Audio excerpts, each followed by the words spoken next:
Hello, everyone. I'm April Cheek-Messier. I'm president of the National D-Day Memorial, and I'm delighted today to bring to you a Lunchbox lecture for Women's History Month.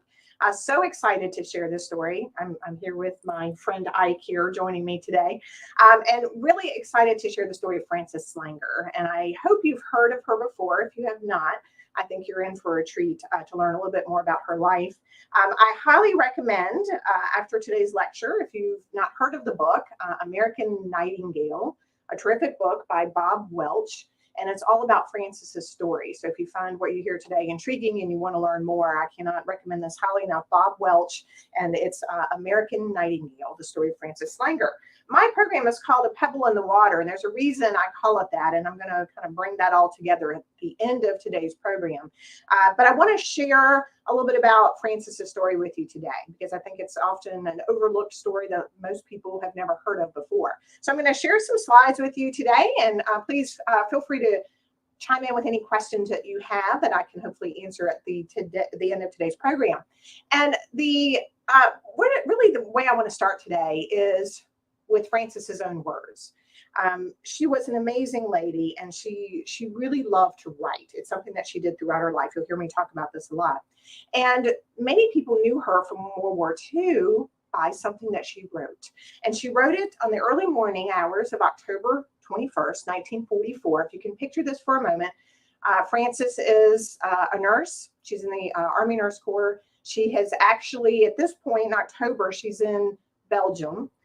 She landed several days after D-Day, and she's seen a lot during that time. She has dealt with a lot of death and injuries that she never thought she would see, and it's quite shocking to her. And as she's sitting there on this evening of October 21st, and in this morning of October 21st, and she's thinking about these men, she's really inspired to write a tribute to them.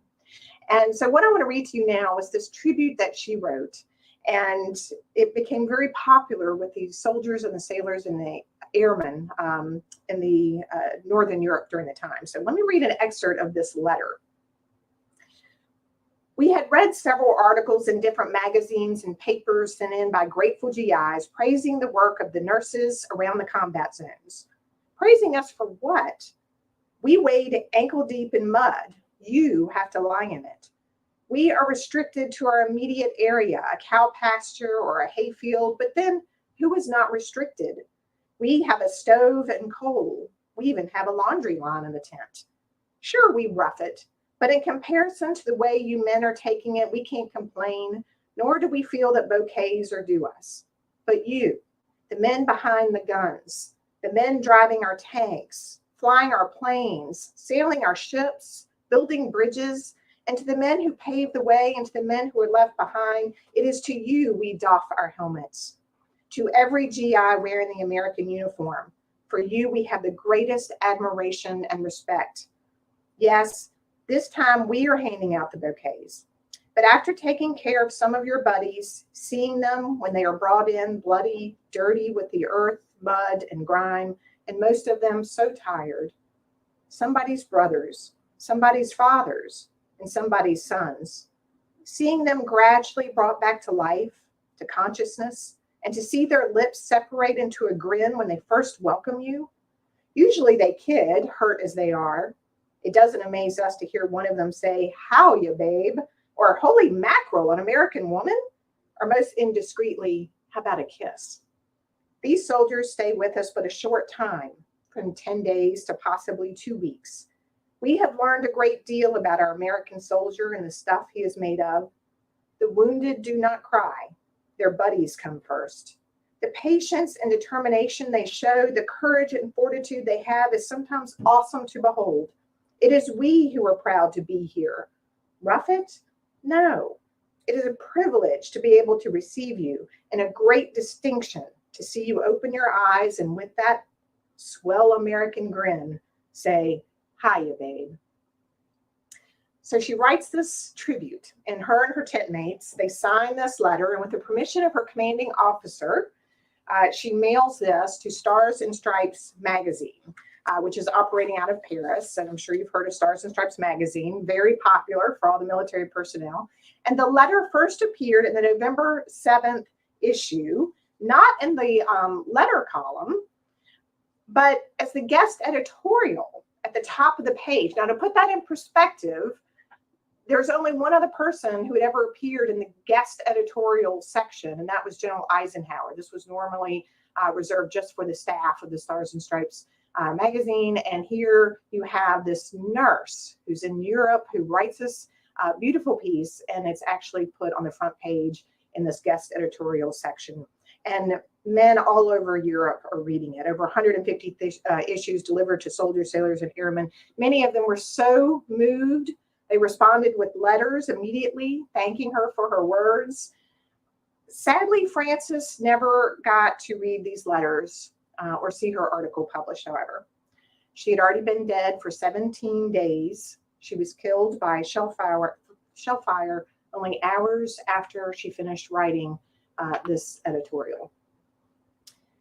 So 2 weeks after publishing Slanger's letter, Stars and Stripes magazine, because they had no idea she had been killed, once they found out, they immediately published an article talking about her and that she was the first European theater of operations nurse killed in action. The response was immediate. Hundreds and hundreds of letters pour in. Here's one from a soldier, and I love what this particular soldier says. Frances Slanger is a great woman. We say is because her memory in our minds will linger steadfastly long after the final gun is fired in this war. Why? Because Frances Slanger pointed out the only genuine rule for peace on earth: human love and understanding. And I think that really sums up who Frances Slanger was and who she is. And I want to talk a little bit about who she is. How did she end up in Europe? Who was she? Who is this nurse that initially was told she would never make it through nursing school? So let's take a look here. She was actually born in Łódź, Poland. You can see that on the map there. The second largest city in Poland, with quite a history of its own. Only Warsaw had a larger population of Jews. She was Jewish. And Łódź was an interesting city. It grew very rapidly. It was a very vibrant city. And it had quite a few textile industries and factories in Łódź.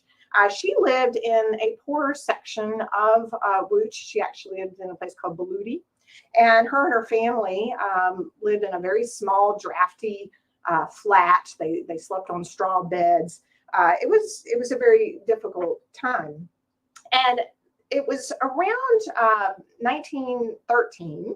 By the way, that was when she was born. She was born in 1913, that the family decided that they needed to do something different. There were a lot of edicts against the Jews. It was a very difficult life. And her father decides he's going to immigrate to America. He's going to work, raise enough money, and bring the entire family over. And at the time when he decides to do this, it's May 22nd, 1913. Frances is not even born yet. Her mother is pregnant with Frances. They have a 7-year-old daughter. And you can imagine Frances's husband leaves, father leaves and immigrates to America. And it leaves Frances's mother and the sister, and then Frances is born 3 months later. Everything looked on track to happen. Her father is raising the money he needs. He's ready to bring them over a year later when the unthinkable happens, World War I. It explodes. Immigration grinds to a complete halt. You can imagine Frances's mother and the horror of what is she going to do. And so immediately, and here you see the textile factories there in Łódź. And as you can imagine, World War I, immediately German troops, come into the region, and Łódź becomes a battleground. It really is very, very difficult. The war is raging all around them. Eventually, the city falls into German hands. And what I think is really interesting to note is that the newborn sons of those German soldiers of World War I, if we think about this for a minute, and Frances is also a newborn, those newborn sons are going to become Adolf Hitler's first conscripted military class in World War II. So many of these sons of these troops that you see here would grow up and fight in the hedgerows of Normandy. And that would be a place that Frances would find herself 30 years later. So it's amazing to actually think about that. So the family nearly starved. There was nothing to eat. There was no meat. They would go weeks without bread. The stench of death was overwhelming. It was everywhere. German wounded poured into the city. Their homes were often searched for any items that could be used for the war effort. Their menorahs were taken, their brass doorknobs off the doors, copper pots, anything that could be melted down for ammunition. And they deal with this situation for 4 long years. For 4 years, and the damage was just incredible. I mean, they really had to dig deep to survive. Everything from melting snow just to have enough water. They had no heat. It was a very dismal, difficult existence. Years later, foreign delegations agreed that nowhere else in Europe had seen as much suffering as civilians in Łódź. One American journalist wrote, "All that is left are the graves of the dead, the emaciated bodies of the living, and a shell-scarred land denuded of almost every trace of vegetation." Keep in mind that Frances, by the time the war is over, is only 5 years old. She's never met her father. She has seen unthinkable things around her, but she's still alive. Her family is still alive. There is, of course, the policies against the Jews at that time became even worse. There was just not a place for them to stay. And so shortly thereafter, the family is able to immigrate to America. Now, this was not an easy process either. It's September of 1920. 7-year-old Frances, at this point, she's 7 years old. Her sister Ava, her name is Sally. And by the way, this is not them in the picture there. I just wanted to show kind of these youthful young children who enter into Ellis Island. And we know the story of Ellis Island, but it could be a scary thing. You can imagine, here's this family. Here's Frances's mother, who's now been alone essentially for 7 years, raising her daughters, trying to get them to America. And they're crossing over. They finally make it there, but as you can recall from a lot of the histories, it can be a very difficult process to actually get into the country. For example, you went through, these intense evaluations to make sure you didn't have any kind of disease. And Frances's mother was really frightened because Frances actually had developed, it looked like an eye infection. Her eye became very swollen as they enter the country, and she's petrified that her daughter is going to be rejected. And what do you do? I mean, for Ellis Island, for those immigrants who were rejected, it became known as the Isle of Tears. It could be devastating for those families. Frances is actually taken away from her mother. It's the first time they had been separated at all. You can imagine how terrifying this would have been at 7 years old. She's taken away. She's put in a wire cage, essentially, and she's examined over and over again by different doctors looking at her eye, because if it's any kind of infection, any kind of disease that they think could spread, of course, they're not going to admit you into the country. Eventually, however, they clear her, and you can imagine their absolute joy when Frances and her family are admitted to the country. She meets her father for the first time, never met her dad before, and they build a life together. They start to build their life together. They are actually living in Boston. Again, very difficult circumstances. They don't have a lot, but they put their life together. And her father is actually a fruit peddler in Boston, and Frances would help him. He made about $5 to $10 a day. Keep in mind, it took about a full week to earn 1 month's rent. And you really didn't make any profits in the wintertime. So you had to really work hard, put your money aside. And as the years passed, Frances really, she helped her father, she helped her family, but she longed for one thing. She wanted to be a writer. She wanted to be an author. And she would often escape to the roof of their apartment building and stare at the stars and just write for hours. She used to wonder, this is Frances at the age of 12 there, she used to wonder if Henry David Thoreau or Louisa May Alcott wrote their prose while packed into an oversized cracker box with lots of people, because she said, how could they be so inspired? It was very difficult. But she loved to write. Words made her laugh, they made her cry, but most importantly, they made her escape. She had learned when she was growing up in Łódź that escape was very important. In your imagination, it's how you survive. She would write about her mother. She was so inspired by her mother. Her mother never gave up, who was so determined to get her daughters to America to survive the war. She read everything she could get her hands on. She would go to the South End branch of the Boston Public Library and read and read and read. Her parents were not impressed, by the way, because that was just not really necessarily a proper thing for young Jewish girls to do. Their young Jewish daughters are expected to get married, and Frances really rebelled against that. She had in her mind what she wanted to do, so she wrote anyway. She struggled a little bit with English. Of course, she's learning the English language, so it's not necessarily that her writing was stellar. She was learning along the way, which is why she read so much. So as Frances enters high school, she begins to nurture another dream, however. She wants to be a nurse. And again, this was not looked upon as a very suitable profession for young women. And again, particularly a young Jewish girl. And so her parents were really against that. And she would think quietly to herself, hadn't that English woman, Florence Nightingale, become a nurse against her parents' wishes? What's the problem? But it just was not considered a suitable profession for young women. Again, the idea was that you got married, but it was just seen as kind of beneath you to change bedpans, or heaven forbid, you see the genitalia of a male and things like that. It just was not seen as something that was proper. But she was convinced otherwise. So while in high school, she continues to consider a career in nursing. Then the depression occurs. And of course, she knows that she has to continue to help her family. She really was critical in helping her father keep money coming into the home and keeping food on the table. So she would often have to skip school and go and with her dad on this route where they were peddling fruit. And so she missed a lot of school. She was constantly catching up. And many times she really felt like that little girl in that cage in Ellis Island. She kind of felt like a prisoner of sorts. Her life was predestined, though. She really never stopped dreaming. She was constantly told who she should be and what she should be. And she disagreed with it. She wanted to be different. She never stopped dreaming. And that's really what I think in many ways set her apart. In June of 1943, Frances graduates from high school. 3 days later, she begins work in a factory packing hosiery into boxes.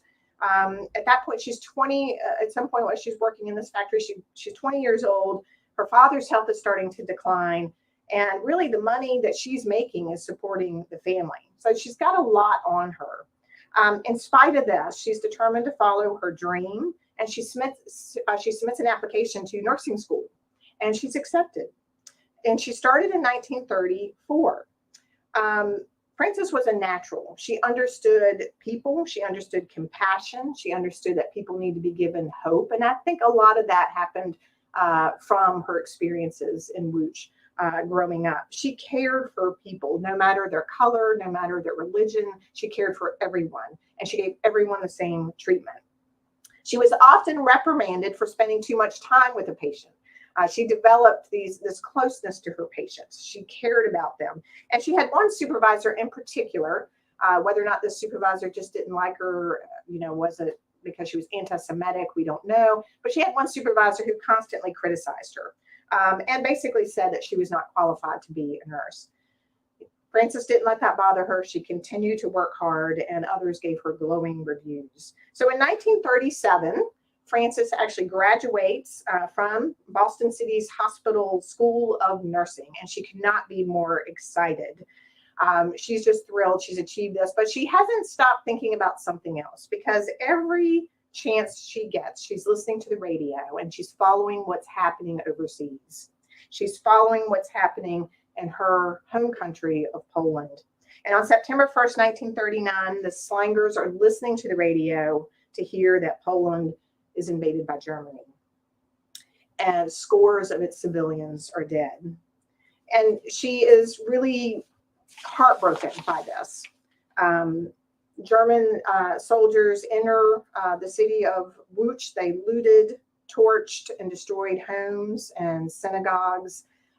It was heartbreaking for them. And on April 30th, 1940, the Wuch ghetto, which is one of 12 encampments to be established in Poland, was sealed, locking in 170,000 Jews, including a large number of Frances's relatives. So they still had family there. and they were very concerned about them. And if you think about these ghettos, they are horrible circumstances where they are literally sealed, especially the one in Wuch, because they had no connection to the outside whatsoever. There was not even an opportunity for anyone to smuggle food into Wuch. And you're talking about 170 people in an area of 1.5 square miles. It was devastating. Many of the Wuch Jews were worked to death. Thousands died of disease and starvation. They dealt with isolation, overcrowded conditions, cold, hunger, and of course, deportations. The Luch ghetto actually had the highest mortality rate of all the ghettos. 21% died within the ghetto itself. That does not include the deportations. So in June 1941, of course, Frances continues to follow this news, and one event really particularly inspired her what to do next. She's tending to a young mother who's dying of cancer. And after 12 days, this young mother dies, and Frances is moved to tears. And on July 4th, she wrote this on her typewriter. And I thought this was quite beautiful, the way she put this in perspective with what was going on overseas. Here we work so hard to save one life. There, they work so hard to end life. It just doesn't make sense. Beautiful landscapes, the exquisite work of architects, poets, authors, and artists is annihilated, perhaps never to be replaced again. At last, my patient is pronounced dead. Yet even in death, I cannot help but think how much more fortunate she is than millions of other human beings elsewhere. I keep asking myself, why? There's no answer. When my head touches my pillow at night, I fervently thank God that I'm living in these United States of America. I thank God in our way that we save life. And so this is really weighing on Frances, as you can see. And she realizes that her family, that she has family they have not escaped Poland, and that they are locked up in the Wuch ghetto. And she feels a profound sense of guilt. She senses, evil is taking over the world, and she wants to do something more to counter it. So as war loomed for America, Frances is considering joining the Army Nurse Corps, and her parents are very worried. Not only was it against tradition, but her parents were very dependent on her. She's making $100 a month at the hospital, and Frances is really torn about what to do. And so, of course, all these posters are out there: save his life, find your own, be a nurse. She feels like these posters are talking to her in particular. And she's really taken with this notion that she could do something greater if she just enlisted in the Army. And so she does. She actually enlisted and was supposed to report to camp on November 12, 1941, when her father has a stroke. And she actually has her application deferred. The Army Nurse Corps at that point had fewer than 1,000 nurses in 1941. And because of the high demand for nurses, the Army began providing free nursing education from 1943 to 1948. And by 1945, there would be more than 59,000 American nurses serving in the field. But Frances longed to be one of them. She wanted to help fight for democracy. She was going to have to wait. She again deferred to her family. She knew she had to kind of help them through that difficult time. But by the bombing of Pearl Harbor, remember, already 6 death camps had been set up within 200 miles of her hometown of Wuch. Auschwitz was to the south, Chelmino to the east. Most Jews from Wuch would die in one of those 2 camps. She was very aware of all of this. So 2 years pass, and she's deferred her military service. But in the spring of 1943, she finally officially is part of the Army Nurse Corps. After an examination there, she receives a letter saying her eyesight was defective, that she had very poor eyesight, and she would not be allowed overseas. Well, she was devastated. And she did not give up. She decided she was going to prove the Army wrong, and she would show them that she was good enough. And she ends up writing these letters, which I'll come back to in just a moment. But she said a very tearful goodbye to her mother and to her father. She was really certain in her heart of hearts that she would never see her father again. She knew he was very ill, so it was very hard for her to say goodbye to them, and particularly to her nephews, who she was very close to. So it was very tearful when she left. So she goes to Fort Bragg, where she's trained in 1944, and it was actually there when she would receive a waiver to serve overseas. She had pleaded her case successfully with the Army, arguing that vision had everything to do with the heart and little to do with the eyes. And I think they just got tired of hearing from her. So they went ahead and said, okay, fine, she could serve overseas. Here you see her just before leaving for England. She was actually going to the front lines as part of the 45th Field Hospital Unit. And with her training, she is Second Lieutenant Frances Slanger. So the first field hospitals come ashore on June 7th and 8th. You had the 13th and the 51st at Omaha, and you had the 42nd and the 45th at Utah. Frances and the 45th came in on June the 10th. They had quite a journey over there. This was part of a 226-person unit. They had spent 4 days crammed aboard the USS Merchant Marine freighter, the William N. Pendleton, in the English Channel. They've been strafed. At one point, they thought their ship was going down. Thankfully, it didn't. It was quite a scary time. I think they realized the danger they were in, and that this was very different from anything they had done before. Finally, on June 10th, she climbs down a 30-foot cargo net, jumped into a landing craft, which was a feat in itself, getting into these landing crafts. On D-Day alone, over 24 soldiers broke their legs trying to judge the distance between the swells when jumping from ship to the LCBP, and several were crushed to death as a result, caught between the landing craft and the ships. Once on board, it was another 10-mile jaunt to the beach. Thinking the landing craft was filled with reinforcements, a lot of soldiers who met them at the water's edge was shocked when they found that the reinforcements were dressed in men's fatigues and wearing red lipstick, because they were actually told that they had to wear red lipstick whenever possible. It helped boost morale. So Frances jumps off her landing craft. She's struggling to get ashore. She's got all this equipment on her. Keep in mind, this is just a few days after June the 6th. So there's still a lot of chaos. You can imagine the beach is littered with equipment and men, the dead, in many instances they still encounter. It's quite a scene. She actually sinks in the water. She's not very tall, and she has all this equipment. She struggles to get air. She goes under the water. Finally, two soldiers pull her to the surface, and they bring her to shore. That was her first real day in Normandy. After collecting their equipment, which had been scattered in the landing, they're trying to get organized and trying to move inland. You can imagine there's a lot of chaos in terms of what's going on with moving troops, getting them where they need to be tended to. And these field hospitals were critical because they really needed to make sure that these emergency surgeries happened very quickly. And that's what she was going to be tending to. She was devastated when they began their hike inland.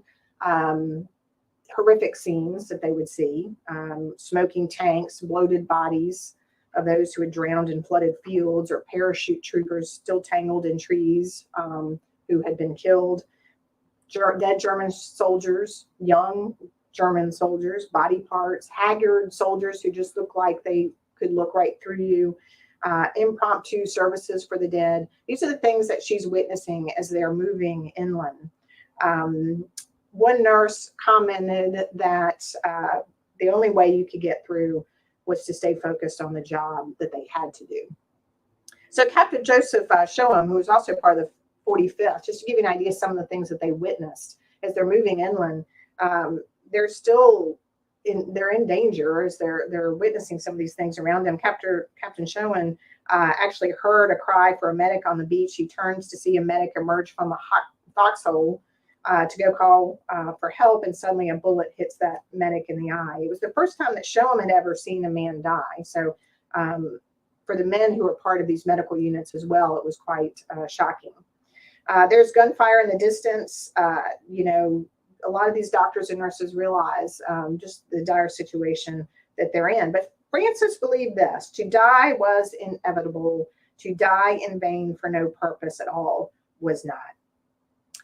So when Frances and the soldiers move inland, they found 17 truckloads of injured soldiers.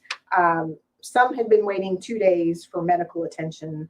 Surgeries were taking place with flashlights. Frances had never seen anything like this before. German planes were still bombing and strafing an area close to the medical tents. On the first day, the nurses had been awake for almost 24 hours, and for days after that, they worked about 14-hour shifts. They had never seen wounds like they encountered here. It was something very new to them.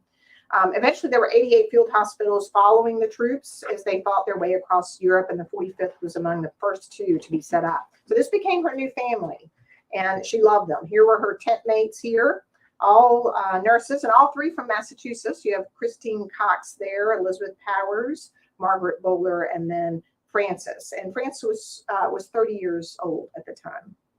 You had also Sally Lou Cummings. She was the polar opposite of Frances. Everybody loved Sally. Sally was 5 feet 4 inches tall. She had blue eyes, this figure that the guys went crazy over. She was like the Katharine Hepburn of the group.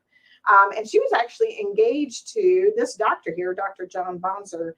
And all of them would develop very close friendships.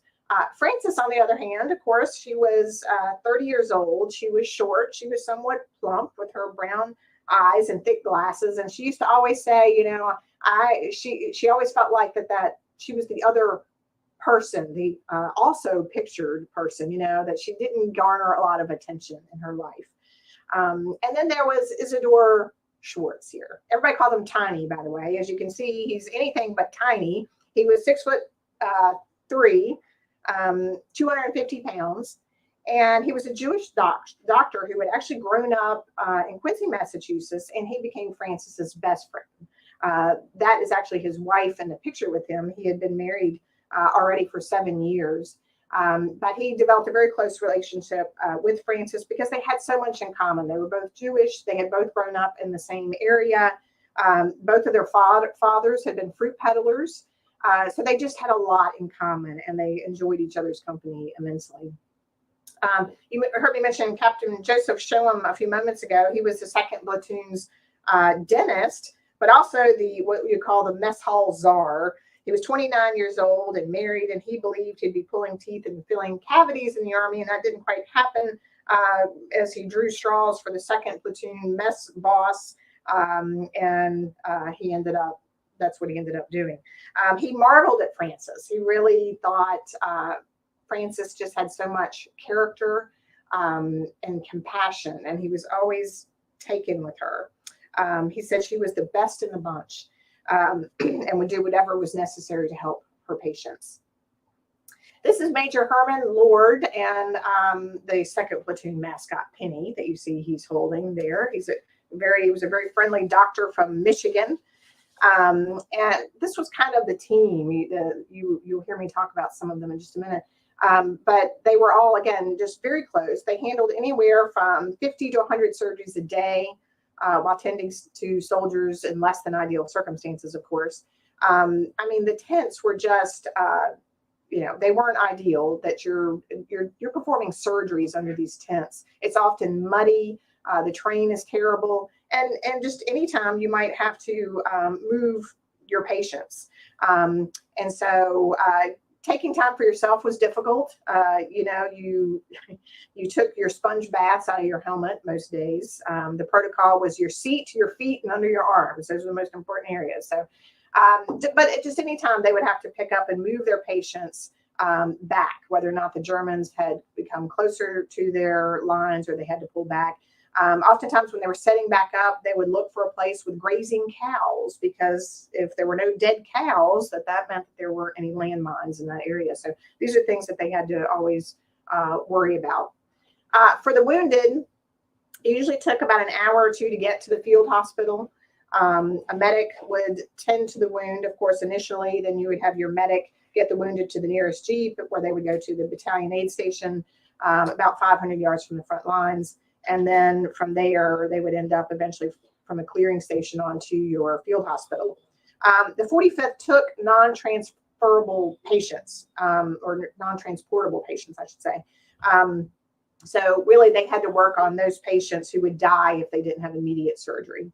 It was like a giant intensive care unit. This is where Frances spent her time. So the days and the weeks go on. And they moved frequently. They saw horrendous injuries. Dr. Bonzer here at one point was performing surgery, and he just kept repeating over and over and over again, they're all just kids. They're all just kids. It took a tremendous emotional toll on these doctors and these nurses who are working for weeks nonstop and seeing these horrendous injuries. John Bonzer himself was only 25 years old, and he's seeing all this. In Bastion, the unit's first stop in Belgium, the 45th's 3 platoons converged, and they treated a record 2,822 casualties in 5 days.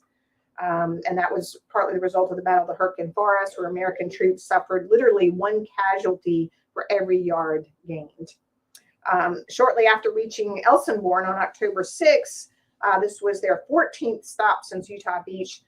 Frances also learned that her father had grown much worse. Her mother needed her to come home, and she was not allowed to leave. Her request was denied.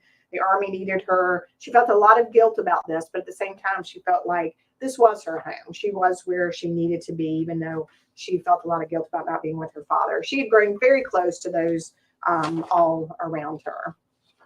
And here you see some pictures of the nurses in Normandy there.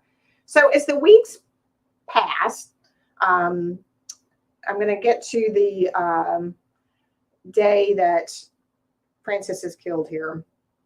The weather turns very frigid. It's rainy. It's the evening of October 21st. So remember, she wrote that very stirring tribute that morning. And that evening, it's about 9:20, and an artillery shell screeches toward the 45th Field Hospital. It hits the edge of the camp. Shrapnel flies everywhere, and a second shell quickly followed. So the 45th was obviously under attack. You see the markings on the hospital tents. They're not supposed to be attacked, obviously, according to the rules of the Geneva Convention. With the Red Cross, they are not to be attacked. However, obviously, they are under attack. There's confusion. There's chaos. People are screaming. Rain is pouring down. Shells are exploding all around the hospital tents. Frances and her tent mates, they're putting on their helmets. They're all huddled together. They're trying to find some kind of cover. Sholem was blown onto his back. His right arm was burning. He did not realize he'd been hit in the arm. Tiny Schwartz, too, was hit by shrapnel, though less severe in his hand. Everyone grabs a flashlight. They're searching for the wounded. It's dark. There's cries. There's screaming. Shells keep coming down. This is the one time they had not dug foxholes where they set up. Generally, it was practice that wherever they set up the field hospital, you dug foxholes in case you came under attack. They had not done it here in Elsenborn because they really felt like they were safe. They really believed they were in a good area. Private Riveras, who has been playing poker with some of the guys, had been killed by a large piece of shrapnel, which tore through his chest. He was still clutching a pair of jacks in his hand. Major Lord, the picture I showed you earlier, had been gravely injured as well. He was kind of laying off in a corner. Both of his legs had been nearly severed. There was a nurse down, her legs shredded by shrapnel. And amid it all came these cries for help. You hear Tiny Schwartz is running around trying to tend to everybody to see what's going on. And he hears someone screaming, over here, over here. And so 2 nurses, Elizabeth Powers and Margaret Bowler, were kneeling down over the body of Frances. They had towels draped over her stomach. They were trying to stop the bleeding. Shrapnel had slashed her stomach, and she was hemorrhaging badly. Frances tried to speak. The most she could say was, "I'm dying." Another shell landed nearby. So the shelling continues as they're dealing with all of these casualties around them. Tiny, Frances's best friend, who was also wounded, his hand was pretty severely wounded. He picks up her limp body and he runs to the surgical tent. Another shell lands nearby. It peppers him with shrapnel. He ignores it. He just keeps running. And after about 20 minutes, the rounds finally cease. And it was about 20 rounds that fell on this field evacuation hospital or field hospital. By now, everyone's gathered around Frances. They realize she is the most gravely wounded at that moment. And nobody said it, but they'd seen enough injuries to know immediately that she was not going to survive this. Schwartz was determined not to let her go. Again, this was his best friend. He wanted to do everything he could to save her. He is furiously pouring sulfa powder on her wound. He's giving her morphine. He's telling her to hang on. But the shrapnel was so deep that it actually reached to her spine. She actually asked to be set up at one point. And Schwartz eventually drops all the medical equipment, and he simply just holds her in his arms and he rocks her. That's all he can do. And he did that for several moments. Frances spoke one more time. The last thing she said was, "Oh, my poor mother." She was thinking of her mother. And then she was gone. So Dr. Schwartz, or Tiny, at that point, walked outside of the tent. He fell to his knees and he cried uncontrollably. He had just lost his best friend. And nobody expected this. Nobody expected what had just happened. 2 days later, Major Lord died of his wounds. Snyder, the dental officer with the thigh wound she did, recover. Frances was, again, 30 years old at the time of her death. She was the same age as her mother when her mother had given birth to her in Łódź, Poland. She was buried in the U.S. cemetery in Belgium. Here you see a picture here. And by the time that Frances's story came out, it triggered so many letters from people.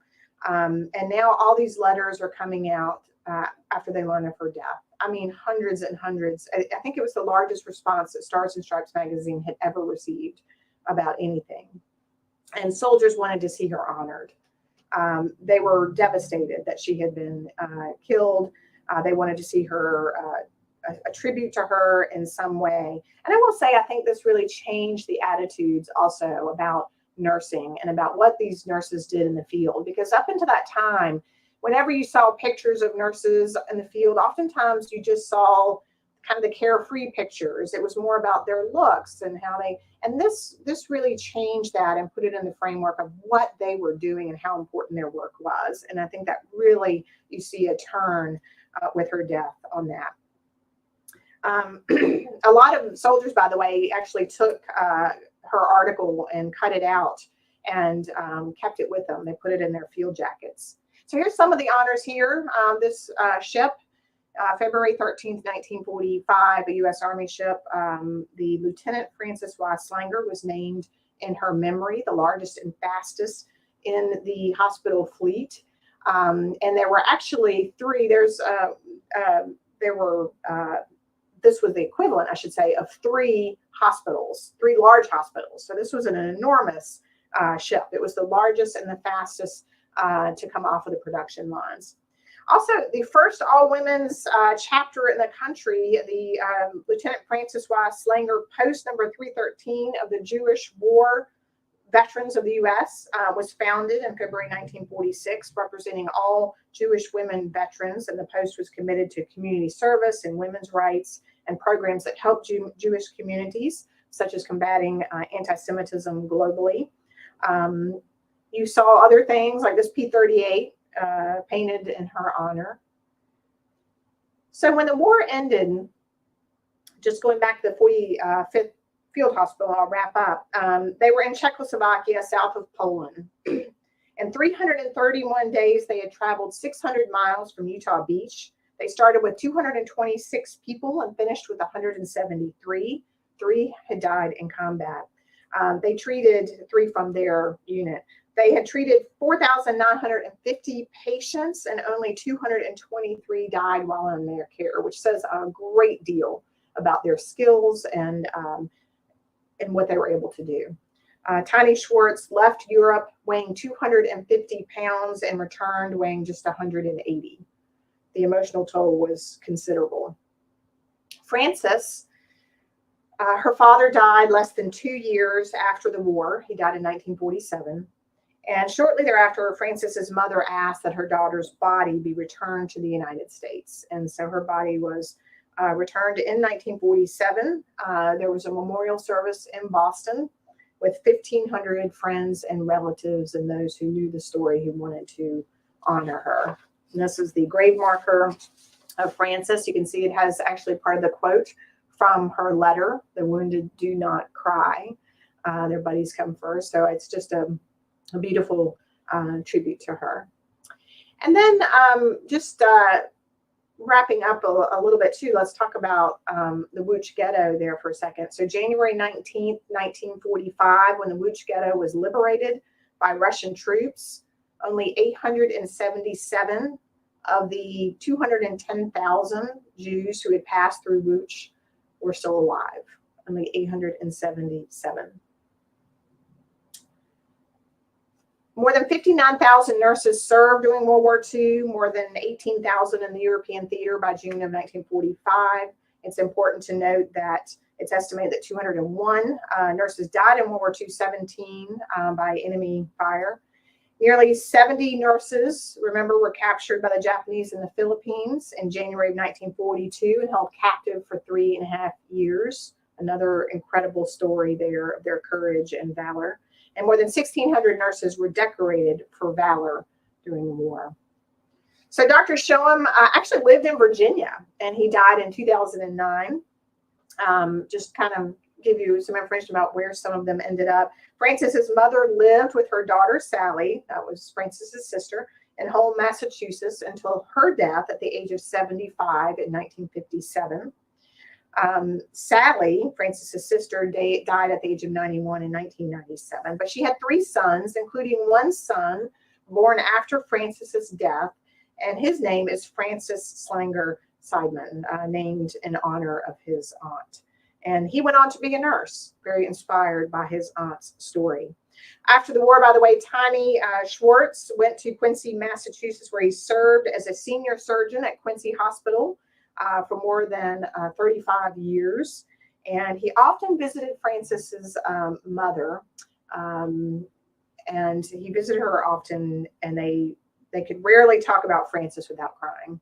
But the family was an important part of his life. He died in 1994.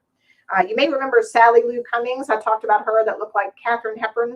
She died actually not that long ago, in 2019, at 100 years old. And there's Tiny there. So in her chapbook, there's this quote. Frances wrote down a lot of quotes that she loved from different authors. And she wrote this one down. "He has achieved success who has lived well, laughed often, and loved much, who has filled his niche and accomplished his task, who has left the world better than he found it, whether an improved poppy, a perfect poem, or a rescued soul," by Mrs. A.J. Stanley. Well, I think that's quite a quote, because we can be sure that Frances Slanger certainly left the world a better place. Not only did she help write this perfect tribute to GIs, but she certainly rescued many souls, and she helped to counter evil in the world, just as she always wanted to do. One of the other quotes that she had in her notebook was a quote by James W. Foley from sometime between 1874 and 1939, was this quote that he wrote: "Just a pebble in the water, just a splash, and it is gone. But there's 100 ripples circling on and on, spreading from the center, flowing on out to the sea, and there's no way of telling where the end is going to be." So Frances was certainly that pebble in the water, and those ripples were the hundreds of people, the thousands of people, really, that she helped in her short time as a nurse. She certainly made a difference. She lived with intention. She lived with passion, and she knew what she wanted to do with her life, and she achieved that. And so proud to be able to share her story with you all today. I think it's an important story. She was certainly someone who made an impact on those who served during World War II, and all those sailors, soldiers, and airmen who fell in love with her story and fell in love with her for her heart and her compassion. So I'm happy to take any questions that you all may have right now. I again would encourage you to pick up the book American Nightingale by Bob Welch, because it is a great story. We have a couple of comments here. Let's see. One, My great aunt was a nurse and landed in Normandy a few days after D-Day as well. She even looked like Mrs. Slanger. I don't know anything more about her experience, but this did bring it home to me. You would certainly love Bob Welch's book. I encourage you to read that. It's wonderful. And there's quite a few books out there that kind of share the story of nurses who served. I think there's one called "And If I Perish," and the author's name escapes me right now, but that's another good one. And it does talk about some of the nurses in Normandy. I think you'll enjoy that. But yes, that's your aunt to be commended for what they did and what they saw. Let's see. She was a very courageous, strong, and honorable woman who persevered in spite of difficulties and limitations. She makes me proud to be female. Yes, absolutely. I know. I have to tell you, I was so inspired by her story. And again, just because really until Bob Welch's book, he was the first one that really uncovered the story. So many of these women came home, they went about their normal lives after the war, and it just wasn't talked about. And women were really overlooked in their contributions to the war effort. And stories like this, there are a lot of people that just don't realize how many women were involved in the days after D-Day, who literally were near the front lines and taking care of these wounded soldiers. So important to remember that. Another question looks like here, how far from the front lines were field hospitals? So the field hospitals generally, it really depended on different circumstances, but the field hospitals are generally about 3 to 8 miles from the front lines. When I mentioned earlier that there were these, battalion aid stations, there were collection stations, clearing stations, and that's how they ascertained where these soldiers would go, where they would send them. They would then go to the field hospital, and of course, that's if they needed immediate surgery, that's where they stayed. So they were very close to the front lines, and as we saw from Francis's situation, and oftentimes how they had to pick up and move quickly because the front lines were moving often, they were in danger. The Red Cross did not necessarily mean that you were not going to be targeted, as we saw on that evening in Belgium. So great question. I don't think we have any other questions that I see. So again, I thank you all for tuning in, and hope you will continue to watch some of our future Lunchbox lectures and come visit the memorial. And we thank you for your support, and read more about Francis and our nurses of World War II. Thank you all very much.